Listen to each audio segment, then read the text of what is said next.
Bølgemaskinen Wavestar.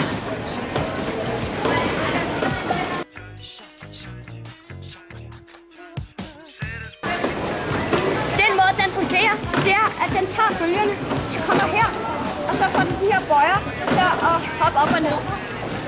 Og alle de her bøjer, de sidder fast i sådan en stang heroppe. Og når de kører op og ned, så bidrager de til at den her stang den begynder at dreje rundt.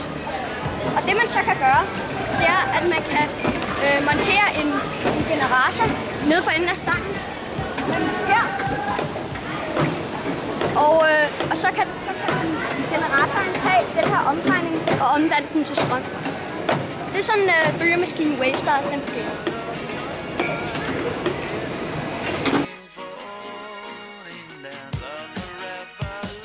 Det vi har lige der, det er altså et kortere ja. Og det område, vi kan se, det er simpelthen hav, blandt søer. Og som vi ved, så producerer hav jo masser af så her, at de får en direkte forbindelse mellem det blå på det her kort og den her bølgemaskine.